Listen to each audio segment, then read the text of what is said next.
ሰላም እንዴት ናችሁ? የተስፋ ዩቲዩብ ቤተሰቦች በያላችሁበት ሰላማችሁ ይብዛ። ዛሬ የምንማረው ከፊደል ቸ ጀምረን ይሆናል። ቤተሰብ እስኪ አዲስ የሆናችሁ ሰብስክራይብ በማድረግ እንዲሁም ላይክ በማድረግ ቪዲዮአችንን ጀምር። ዛሬ የምናየው ከፊደል ቸ ማንበብ ይሆናል ማለት ነው። አብረን እናንብብ። ቸ የምንላት እዚህ ጋር በቀይ እየነካሁት ያለው ቸ የምንላት ከላይም ከታችም አግድም አንድ አቋም ጽፈን ከላይም ከታችም አግድም ያላት ይሆናል። ልክ እንደዛ አድርገን ሁለት አግድም እናደርግባታለን። ቸ እንላታለን። ማን እንላታለን? ቸ። ቹ ምንላት ደግሞ ታች ላይ ሁለተኛ ፊደሎች ሁሎችም ቅጥል አላቸው። ቹም ልክ እንደ ሁለተኛ ፊደሎች እዚህ ጋር ቅጥል ይኖራታል። ቹ እንላታለን። ቺ የምንላት ደግሞ ታች ላይ እግሯ ላይ ጀላፋ ነገር ይኖራታል። እዚህ ጋር ጀላፋ ነገር ወይም ቅጥያ ነገር ይኖራታል ማለት ነው። ቺ እንላታለን። ቻ የምንላት ደግሞ ከቀኝ ወደ ግራ ልክ እንደዚህ ወደዚህ በኩል ወደ ግራ የሚዞር ቅጥያ ነገር ይኖራታል ማለት ነው። ጀላፋ ነገር ወደ ግራ በኩል የሚዞር ከቺ ተቃራኒ ወደ ግራ በኩል የሚዞር ይኖራታል ማለት ነው። ቼ የምንላት ደግሞ እዚህ ጋር ቀለበት ይኖራታል። ልክ እንደ ሌሎቹ አምስተኛ ፊደሎች በሙሉ ፊት ቀለበት እንዳላቸው ይችም ቀለበት ይኖራታል። ቼ እንላታለን ማለት ነው። ቺ የምንላት ደግሞ ከላይ ከጭንቅላቷ ላይ ወደ ግራ በኩል ጠምዘዝ ያለ ነገር ይኖራታል። ማን እንላታለን? ይቺ ቺ እንላታለን። ቾ የምንላት ደግሞ ከጭንቅላቷ ላይ ቀለበት ይኖራታል። አንዳንድ ፊደላቶች ከጭንቅላታቸው ላይ ቀለበት ይኖራቸዋል ብለን ነበር ከአሁን በፊት። አሁንም ከጭንቅላቷ ላይ ቀለበት አላት። ቾ እንላታለን። እሺ አሁን አብረን እናነብ። ቸ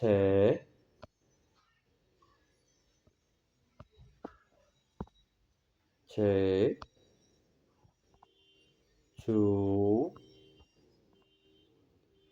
ቺ ቻ ቼ ቺ ቾ ቾ ዋናው ማለት ነው።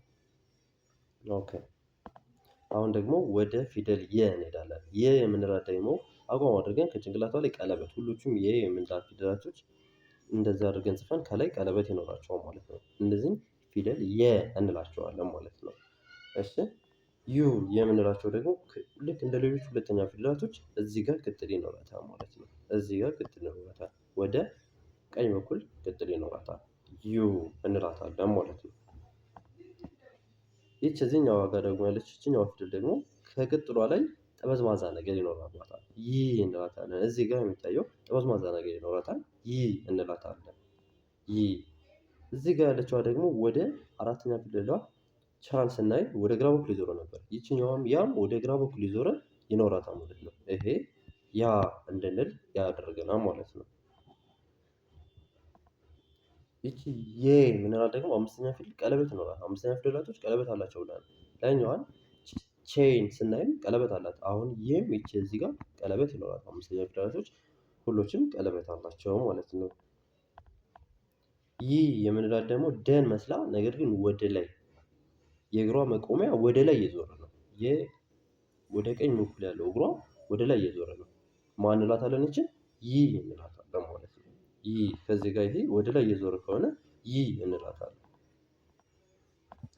ዮ ምንላት ደግሞ ከጭንቅላቷ ላይ ቅጥል ነገር ይኖራታል። ከጭንቅላቷ ላይ ቅጥል ነገር ይኖራታል። ቅጥል ነገር ካላት ዮ እንላታለን ማለት ነው። እስኪ አሁን አብረን እናነብ። ልክ እንደኔ አብራችሁ ታነባላችሁ። የ ዩ ይ ያ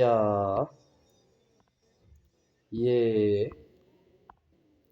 ይ ዮ ዮ አለ ማለት ነው። ከዛ ታችኛዋ ደግሞ ነ ምንላት ደግሞ ከዚህ ጋር ከላይ ጠመዝመዝ አድርገን አቋም ማድረግ ማለት ነው። ይቺ ማን እንላታለን? ነ እንላታለን። ስንጽፍ በዚህ አይነት መንገድ እንጽፋታለን።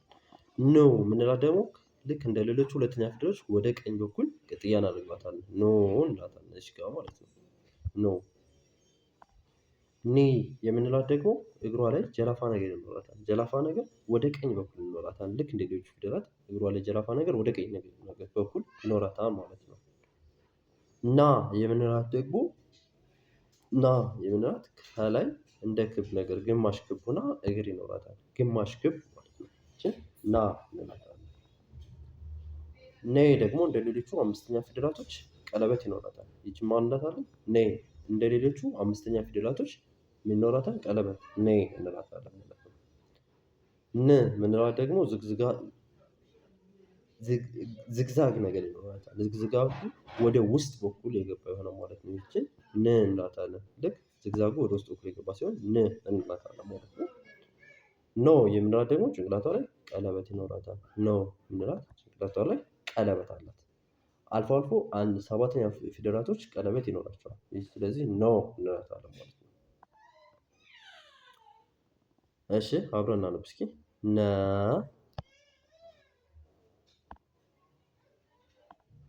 ኖ